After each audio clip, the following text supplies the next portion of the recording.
السلام علیکم ورحمۃ اللہ وبرکاتہ۔ وعلیکم السلام ورحمۃ اللہ وبرکاتہ۔ الحمد للہ رب العالمین والصلاة والسلام علی سید الانبیاء والمرسلین وعلی آلہ واصحابہ اجمعین، اما بعد فاعوذ باللہ من الشیطان الرجیم، بسم اللہ الرحمن الرحیم۔ ان اکرمکم عند اللہ اتقاکم، صدق اللہ العلی العظیم وصدق رسولہ النبی الکریم۔ انتہائی احترام و عقیدت کے ساتھ حضور سید المرسلین، خاتم الانبیاء، شفیع المذنبین، رحمۃ للعالمین، خاتم المعصومین، راحت العاشقین، صلی اللہ تعالی علیہ وآلہ واصحابہ وبارک وسلم کی بارگاہ میں اپنی غلامی کا ثبوت دیں، اور جس طریقے سے میں پڑھا ہوں میرے ساتھ مل کر حضور دل کے ساتھ نذرانۂ محبت پیش کریں۔ الصلاۃ والسلام علیک یا رسول اللہ، الصلاۃ والسلام علیک یا حبیب اللہ، الصلاۃ والسلام علیک یا نبی اللہ،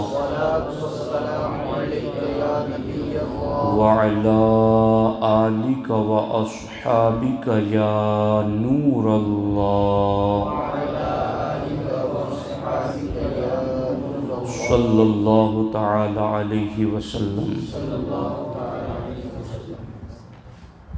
سایہ مصطفیٰ، مایہ اصطفیٰ، عز و ناز خلافت پہ لاکھوں سلام، یعنی اس افضل الخلق بعد الرسل، ثانی اثنین ہجرت پہ لاکھوں سلام، اصدق الصادقین، سید المتقین، چشم و گوش وزارت پہ لاکھوں سلام۔ دوستان محترم، جمادی الاخری کا مہینہ حضرت سیدنا ابو بکر الصدیق رضی اللہ تعالی عنہ کے وصال اور عرس کا مہینہ ہے۔ ہم پر لازم ہے کہ ہم ان سے محبتوں کا اظہار کریں۔ ابھی مجھ سے پہلے آپ نے مولانا محسن صاحب قبلہ کی زبانی مومن کو تکلیف پہنچانے پر کیا عذاب ہیں سماعت کیا۔ چھوٹے بڑے جانے انجانے میں لوگ تکلیف پہنچاتے رہتے ہیں، تو اس حوالے سے ہمیں غور و فکر کرنا ہے، اور اپنی ذات اور اپنے وجود سے کسی مومن کو تکلیف نہ پہنچے ایسی بھرپور کوشش کرنی چاہیے۔ دوستان محترم، میں حضرت سیدنا صدیق اکبر رضی اللہ تعالی عنہ کی ایک منفرد شان پر چند باتیں آپ کے سامنے رکھنا چاہتا ہوں۔ اللہ کے رسول صلی اللہ علیہ وسلم نے ارشاد فرمایا، خصال الخیر ثلاثمائۃ وستون خصلۃ، کہ اللہ رب العزت نے 360 اچھی عادتیں پیدا فرمائی ہیں۔ کسی کا نرم مزاج ہونا، سخی ہونا، شفیق اور مہربان ہونا، کسی کا لوگوں کے حوالے سے خیر خواہ ہونا، ایسی بھلی عادتیں اللہ نے جو پیدا کی ہیں ان کی تعداد 360 ہے۔ خصال الخیر ثلاثمائۃ وستون خصلۃ، کہ بھلی عادتیں 360 ہیں۔ اللہ کے رسول علیہ السلام نے ارشاد فرمایا، اللہ جب کسی بندے سے بھلائی کا ارادہ فرماتا ہے تو ان 360 بھلی عادتوں میں سے ایک اس میں پیدا فرما دیتا ہے۔ اور جب اللہ جل مجدہ الکریم جس کے ساتھ بھلائی کا ارادہ فرماتا ہے اور 360 اچھی عادتوں میں سے ایک اس میں پیدا فرما دیتا ہے، تو ہمارے آقا فرماتے ہیں کہ اللہ جس میں 360 میں کی ایک پیدا فرماتا ہے پھر اسے اللہ جنت کا حقدار بنا دیتا ہے۔ جب یہ بات حضرت ابو بکر صدیق رضی اللہ تعالی عنہ نے سنی تو بارگاہ رسالت میں عرض کیا، آفی شیء منہا، اے اللہ کے رسول صلی اللہ علیہ وسلم، کیا ان 360 میں کی کوئی ایک مجھ میں بھی ہے؟ وہ 360 جو بھلی عادتیں اللہ نے بندوں کے لیے پیدا کی ہیں، جن میں کی ایک کسی میں آ جائے وہ جنتی بن جائے، آفی شیء منہا، کیا ان 360 میں سے کوئی ایک مجھ میں ہے؟ تو اللہ کے رسول صلی اللہ علیہ وسلم نے صدیق اکبر سے ارشاد فرمایا، کلھا فیک ہنیئا لک یا ابا بکر، ابو بکر تم کسی ایک کی بات کرتے ہو، اللہ نے تم میں ہر ایک جمع کر دی ہے۔ ہنیئا لک، تمہیں مبارک ہو، تمہیں بشارت ہو، تمہیں خوشخبری ہے کہ اللہ رب العزت نے 360 اچھی عادتوں میں سے ایک جو کسی میں رکھ دے اسے جنتی بنا دے۔ اے ابو بکر وہ 360 سب کی سب اللہ تبارک و تعالی نے تمہارے وجود میں جمع کر دی ہیں۔ اب سال کے 360 شمسی دنوں میں اگر ہم روزانہ حضرت ابو بکر صدیق کی ایک ایک عادت پر گفتگو کریں تو 360 دن ختم ہو جائیں گے۔ صدیق اکبر کی شانوں میں سے ایک ایک شان ختم نہیں ہو سکتی۔ اس قدر زیادہ اللہ رب العزت نے حضرت ابو بکر صدیق کو بلندی اور شان عطا فرمائی ہے۔ اب ان 360 میں سے کچھ کی طرف ہم توجہ کرتے ہیں۔ میرے سامنے اس وقت بخاری شریف کی شروحات موجود ہیں، جن میں سے یہ 8ویں جلد ہے ارشاد الساری کی، حدیث نمبر 3666۔ اللہ کے رسول صلی اللہ علیہ وسلم نے ارشاد فرمایا، دیکھنا ابو بکر صدیق کی شان کو سمجھنے کی کوشش کرنا۔ اللہ کے رسول علیہ السلام نے ارشاد فرمایا، من انفق زوجین من شیء من الاشیاء فی سبیل اللہ دعی من ابواب الجنہ، کہ جس شخص نے چیزوں میں سے 2 چیز بھی اللہ کی راہ میں خرچ کی ہوگی اسے جنت کے گیٹ سے بلایا جائے گا۔ یہ جو شیئین ذکر کیا ہے کہ 2 چیزیں، حقیقت میں یہ تکرار کے لیے، یعنی جس نے کوئی چیز بار بار اللہ کی راہ میں خرچ کی، اللہ کی رضا کے لیے، حصول ثواب کی نیت سے، جس نے کوئی چیز تکرار کے ساتھ اللہ کی راہ میں خرچ کی تو پھر آگے اس کو جنت کے دروازے سے بلایا جائے گا۔ اللہ کے رسول صلی اللہ علیہ وسلم ارشاد فرماتے ہیں، فمن کان من اہل الصلاۃ، جو نمازی ہوگا، دعی من باب الصلاۃ، اسے جنت میں باب الصلاۃ سے بلایا جائے گا۔ ومن کان من اہل الجہاد دعی من باب الجہاد، جو مجاہد ہوگا اسے جنت میں باب الجہاد سے بلایا جائے گا۔ ومن کان من اہل الصدقۃ دعی من باب الصدقۃ، جو صدقہ دینے والا ہوگا اسے جنت میں باب الصدقہ سے بلایا جائے گا۔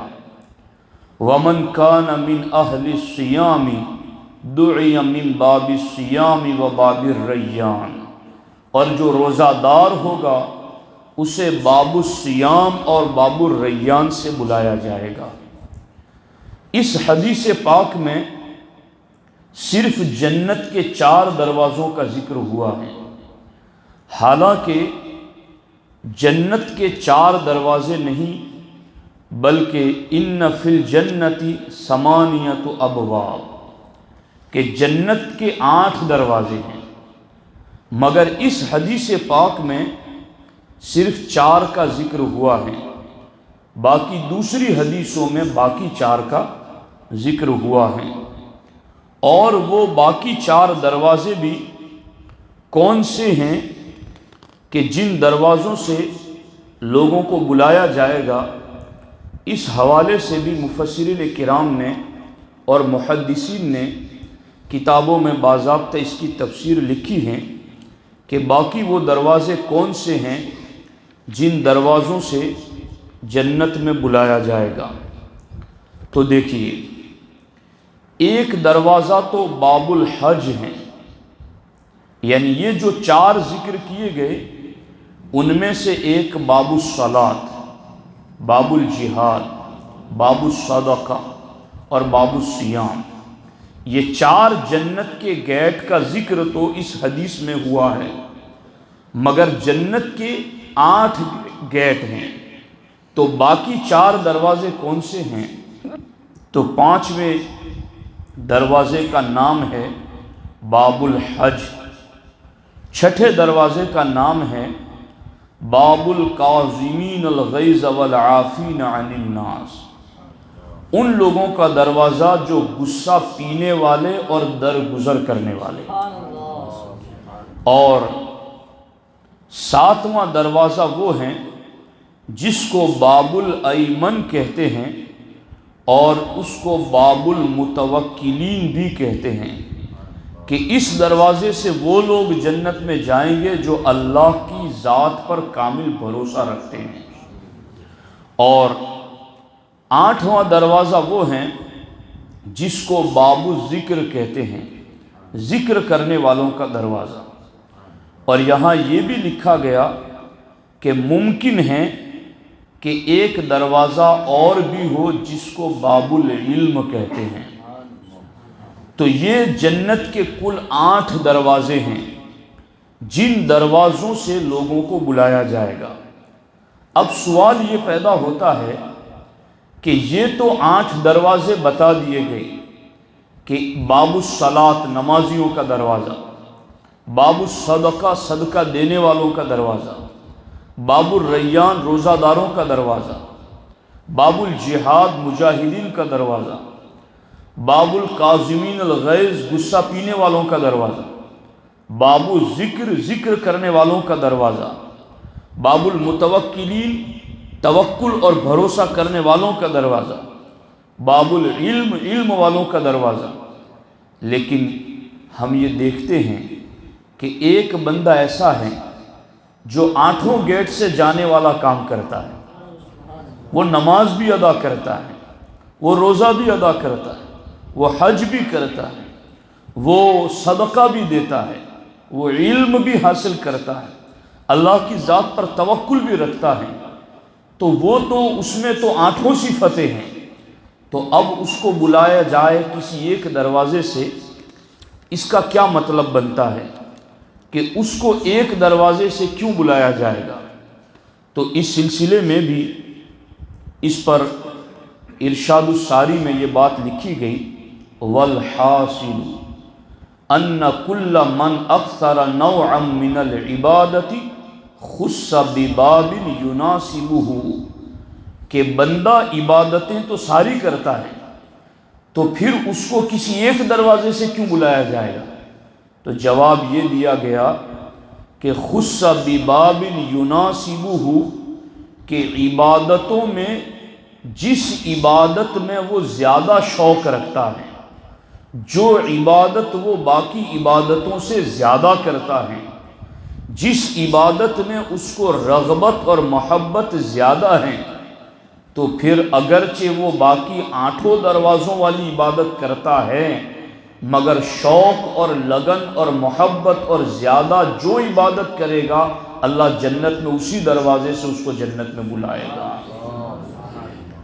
یعنی ایک شخص ہے جو روزہ بھی رکھتا ہے، صدقہ بھی دیتا ہے، علم بھی حاصل کرتا ہے، توکل بھی کرتا ہے، ذکر بھی کرتا ہے، مگر نماز میں خاص اس کو شوق اور ذوق ہے کہ وہ 5 وقتہ تو پابندی سے پڑھتا ہی پڑھتا ہے، نوافل بھی پڑھ لیتا ہے، چاشت بھی پڑھ لیتا ہے، اشراق بھی پڑھ لیتا ہے، اوابین بھی پڑھ لیتا ہے، صلاۃ الحاجت بھی پڑھ لیتا ہے۔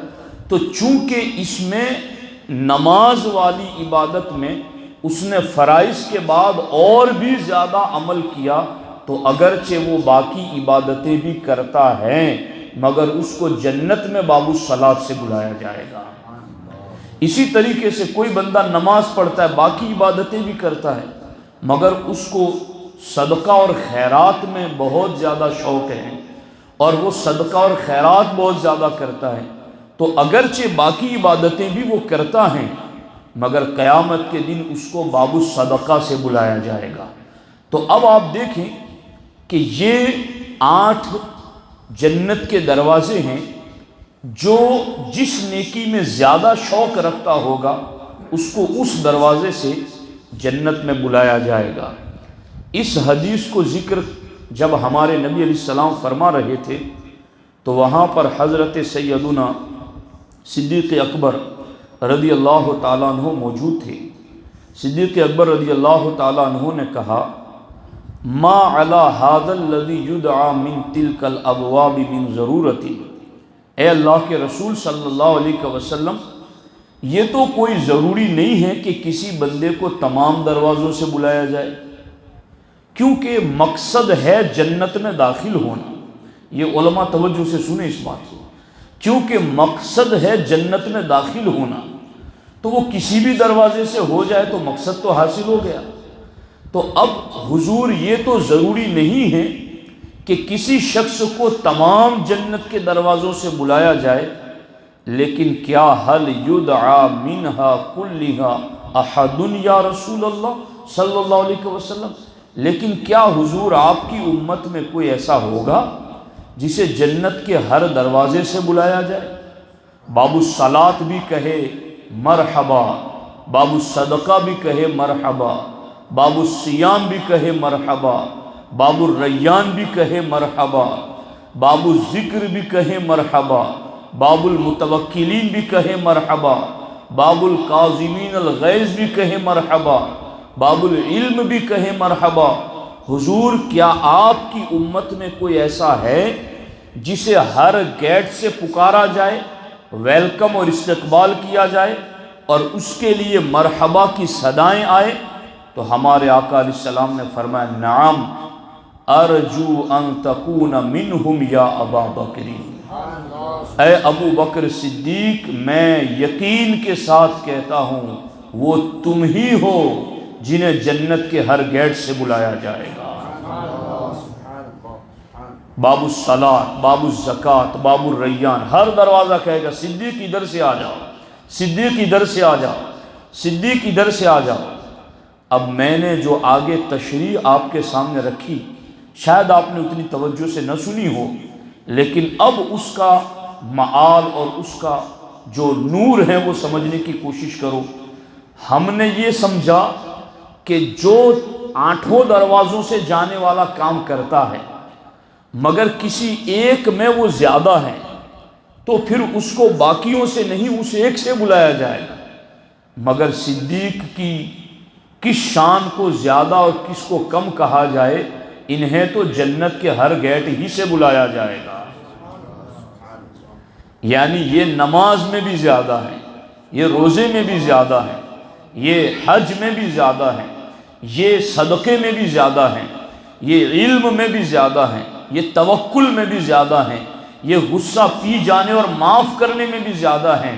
کیوں نہ ہو 360، یہ تو 8 دروازوں کی بات ہے، رب نے تو ایسی 360 خصلتیں ہی صدیق میں جمع کر دی ہیں۔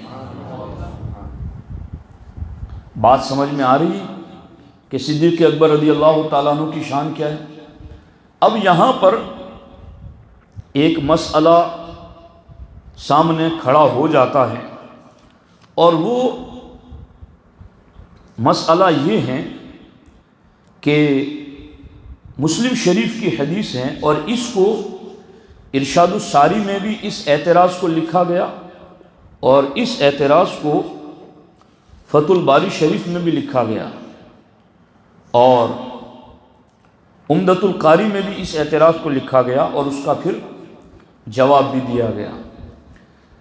سوال یہ بنتا ہے کہ مسلم شریف کی حدیث ہے من توضأ ثم قال اشہد ان لا الہ الا اللہ واشہد ان محمدا عبدہ ورسولہ۔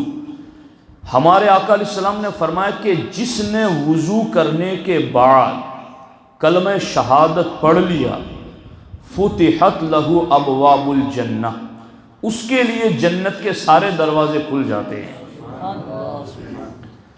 کہ جس نے وضو کرنے کے بعد، اب صرف سنو نہیں، آج کے بعد وضو کرنا تو وضو کے بعد کلمہ شہادت ضرور پڑھنا۔ کتنا بڑا سوال، کتنی آسانی، وضو کیا اور کلمہ شہادت پڑھ لیا، ثواب کیا ہے؟ فتحت لہ ابواب الجنہ، اس کے لیے جنت کے 8 گیٹ کھل جاتے ہیں۔ یدخل من ایہا شاء، وہ جس گیٹ سے چاہے جنت میں داخل ہو جائے۔ تو یہاں پر کہا گیا کہ یہ تو صدیق اکبر کی شان ہے کہ جنہیں جنت کے ہر گیٹ سے بلایا جائے گا، اور یہاں تو ایک عامی ہے، اس کو بھی وضو کرنے کے بعد یہ وظیفہ پڑھنے پر جنت کے 8 دروازے کھلنے کی بشارت ہے۔ تو کیا یہ فضیلت میں صدیق اکبر کے برابر ہے؟ تو اس کا جواب دیتے ہوئے ارشاد فرمایا یحمل علی انہا تفتح لہ علی سبیل التکریم، کہ یہ جو وضو کے بعد کلمہ شہادت پڑھنے والے کے لیے 8 دروازے کھلے گئے، تو وہ اس کی تکریم کے لیے، اس کی عزت افزائی کے لیے، اس کا حوصلہ بڑھانے کے لیے۔ باقی جانا جب جنت میں ہوگا تو یدخل من ایہا شاء، وہ 8 میں سے کسی ایک ہی سے جنت میں جائے گا۔ لیکن یہ اس کی حوصلہ افزائی، اس کی قدر بڑھانے کے لیے کہا جاتا ہے۔ جیسے کوئی کہتا ہے نا، آپ کے لیے میرا ہر دروازہ کھلا ہوا ہے۔ جب کوئی کسی پر شفقت کرتا ہے، یہ محاورات میں بھی اس کو آپ سمجھ سکتے ہیں کہ کوئی کسی پر شفقت کرتا ہے، پیار کرتا ہے، تو وہ کہتا ہے آپ کو کیا پوچھنے کی ضرورت ہے، آپ کے لیے ہمارے تمام دروازے کھلے ہوئے ہیں۔ اب وہ آئے گا تو کسی ایک سے ہی۔ تو صدیق اکبر کے لیے بھی 8 کھلے ہوئے ہیں، وضو کے بعد کلمہ شہادت پڑھنے والے کے لیے بھی 8 کھلے ہوئے ہیں، لیکن وضو کے بعد جس کے لیے کلمہ شہادت پڑھنے پر 8 کھلے ہیں، وہ کسی ایک ہی سے جائے گا۔ تو سوال پیدا ہوا کہ کیا صدیق اکبر 8 سے جائیں گے؟ وہ بھی تو کسی ایک ہی سے جنت میں جائیں گے۔ اللہ اکبر! اس سوال کا جواب امت کے حکیم نے حکمت کے ساتھ دیا۔ حکیم الامت مفتی احمد یار خان نعیمی علیہ الرحمٰن نے جواب دیتے ہوئے انہوں نے ارشاد فرمایا کہ صدیق اکبر کو جنت کے 8 گیٹ سے سب سے پہلے بلایا جائے گا۔ امت میں سب سے پہلے، امت میں سب سے پہلے 8 گیٹ سے صدیق اکبر کو بلایا جائے گا، اور 8 گیٹ میں سے ہر گیٹ سے امت میں سب سے پہلے جنت میں قدم ابو بکر صدیق ہی رکھیں گے۔ وہ کیسے؟ حکیم الامت فرماتے ہیں کہ باب الصلاۃ سارے نمازیوں کا دروازہ ہے، مگر اس دروازے سے جنت میں پہلے قدم ابو بکر صدیق رکھیں گے۔ پھر آپ باہر آئیں گے اب نمازیوں کا داخلہ اس گیٹ سے شروع ہوگا، اب آئیں گے باب الریان پہ، روزہ داروں کے دروازے پر، صدیق باہر آ کر پھر باب الریان میں قدم رکھیں گے، اندر جائیں گے، پھر روزہ داروں کا داخلہ شروع ہوگا۔ یوں اس طریقے سے جنت کے 8 گیٹ پر سب سے پہلے صدیق اکبر کو بلایا جائے گا، اور ہر گیٹ پر امت میں سب سے پہلا قدم جنت میں جو رکھیں گے وہ ابو بکر صدیق رکھیں گے۔ تو آپ غور کیجئے کہ یہ ہیں حضرت سیدنا صدیق اکبر رضی اللہ تعالی عنہ کا مقام اور مرتبہ۔ اس سلسلے میں مزید تفصیل میں نہ جاتے ہوئے اب میں آپ کو صدیق اکبر رضی اللہ تعالی عنہ کے ان خصلتوں میں، یعنی بات ایسی نہیں ہے کہ 360 عادتیں تھیں اور معاذ اللہ اس کا ظہور کسی کو نظر نہیں آیا، یعنی بات سمجھنے کی کوشش کرنا کہ کسی میں علم تھا مگر کسی کو پڑھایا ہی نہیں، کسی کو سکھایا ہی نہیں، کچھ لکھا ہی نہیں، تو کسی کو کیا پتا چلے کہ اس کے پاس علم ہے کہ نہیں؟ علم تو تھا مگر لوگوں کو پتہ نہ چل سکا۔ کوئی تھا کپڑوں کو سلنے والا مگر اس نے کپڑے سلے ہی نہیں، تھا تو صحیح اس کو علم مگر سلے تو لوگوں کو پتہ چلے۔ صدیق میں 360 خصلتیں تو موجود تھی ہی تھی، مگر اللہ جل مجدہ الکریم نے صدیق پر وہ کرم کیا کہ صدیق اکبر کی حیات ظاہری میں ان صفات کا بار بار ظہور بھی ہوتا رہا۔ یعنی غور کیجیے، آپ کچھ ذہن پر زور دینا یہ آپ کی بھی ذمہ داری ہے بات سمجھنے کے لیے۔ اب اس پر 2 حدیثیں میں پیش کر کے گفتگو کو اختتام کی طرف لاتا ہوں۔ اللہ کے رسول صلی اللہ علیہ وسلم نماز فجر کے لیے مسجد نبوی میں تشریف لائیں، اور نماز فجر کو ادا کرنے کے بعد سرکار دو عالم صلی اللہ علیہ وسلم تشریف فرما ہو گئے، صحابہ کرام کی طرف متوجہ ہوئے اور متوجہ ہو کر ارشاد فرمایا کہ آج تم میں سے کون روزہ دار ہے؟ آج تم میں سے کس نے روزہ رکھا ہے؟ تو حضرت عمر بن خطاب نے عرض کیا، یا رسول اللہ صلی اللہ علیہ وسلم آج میرا روزہ نہیں ہے۔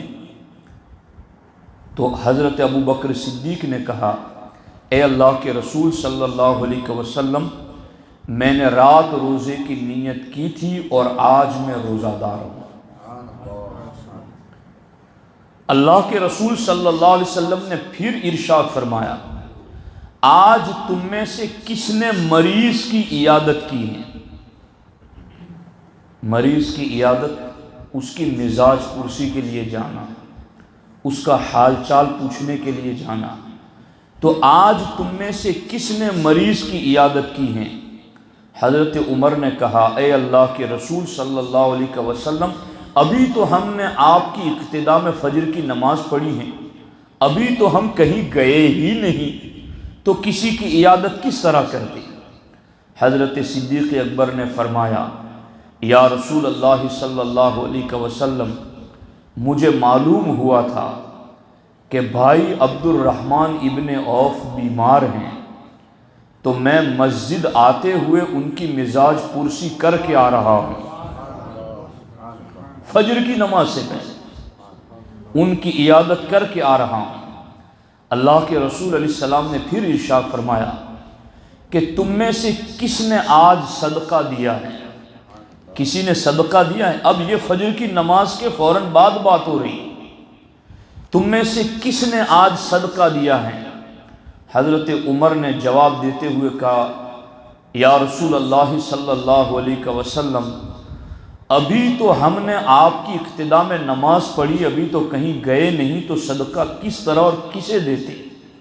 حضرت صدیق اکبر بول پڑے، یا رسول اللہ صلی اللہ علیہ وسلم، صبح جب میں عبد الرحمن ابن عوف کے پاس مسجد آتے ہوئے عیادت کرنے کے لیے گیا تو عبد الرحمن ابن عوف کے بیٹے کے ہاتھ میں روٹی کا ٹکڑا تھا، اور اتنے میں ایک فقیر نے سوال کیا تو میں نے وہ ٹکڑا سائل کو دلوا دیا۔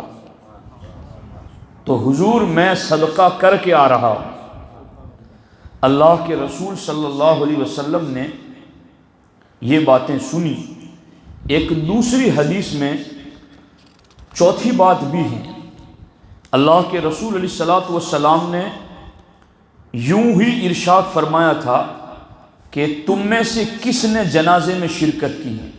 یعنی اگلے تینوں سوالات کے جواب تو اس حدیث میں بھی ابو بکر نے ہی دیے ہیں کہ حضور روزہ بھی میں نے رکھا ہے، عیادت بھی مریض کی میں نے کی ہے، صدقہ بھی میں نے دیا ہے۔ چوتھا سوال اس حدیث میں ہے کہ حضور علیہ السلام نے ارشاد فرمایا کہ تم میں سے کس نے جنازے میں شرکت کی ہیں؟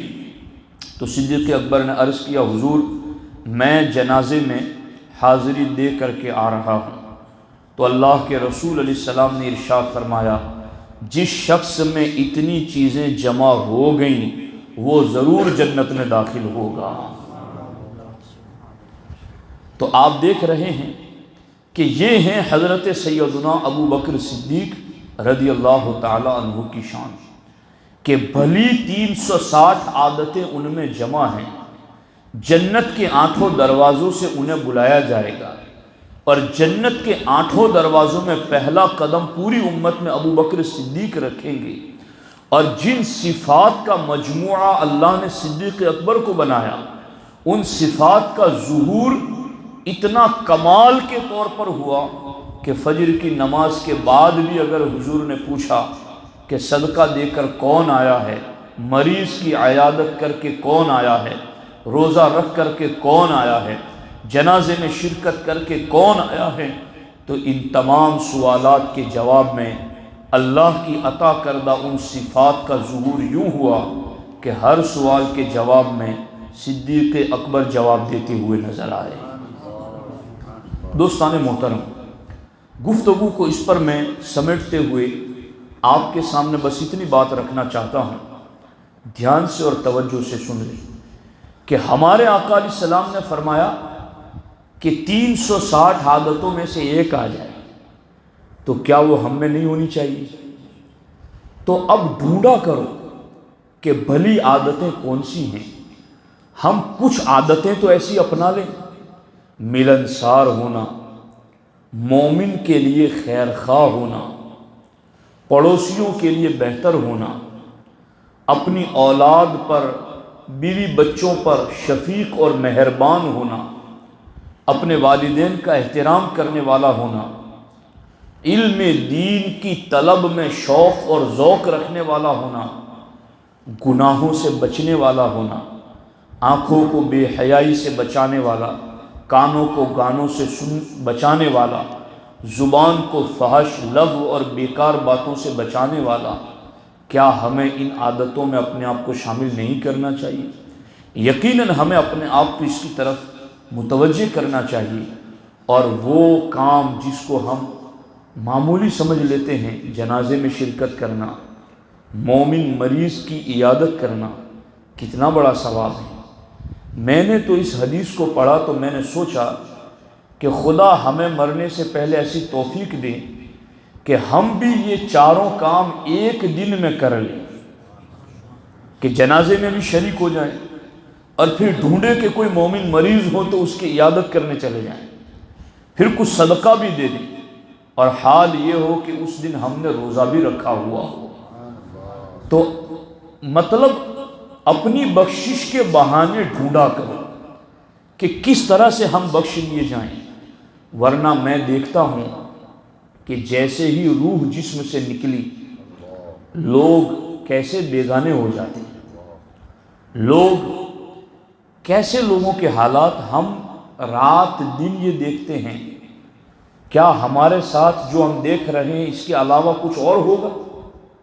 وہی کیا جائے گا جو قوم ہمارے باپ کے ساتھ کر رہی ہے یا ہمارے رشتہ داروں کے ساتھ کر رہی ہے، وہی تو ہوگا۔ گھر میں میت پڑی ہوگی، باہر لوگ باتیں کر رہے ہوں گے، کوئی وہاں بیٹھ کر یاسین پڑھنے والا بھی نہ ہوگا۔ یہ حالات دیکھ رہے ہو تو پھر اپنے آپ کو قبر کے لیے، آخرت کے لیے تیار رکھنا چاہیے۔ اس لیے نیکیاں کرو، 5 وقت نماز با جماعت، سنی صحیح العقیدہ، صحیح القراءت، صحیح الطہارت امام کے پیچھے ادا کرو، اور خاص طور پر اپنے آپ کو گناہوں سے بچاؤ۔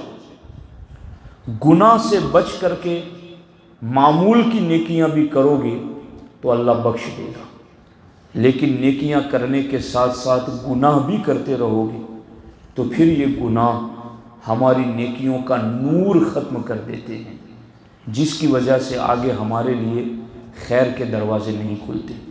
بس میں اسی پر اپنی گفتگو ختم کرتا ہوں۔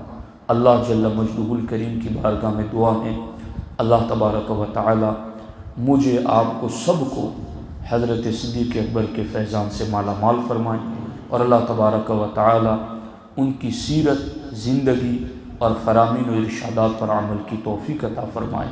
السلام علیکم ورحمۃ اللہ وبرکاتہ۔ صلاۃ و سلام کیجیے۔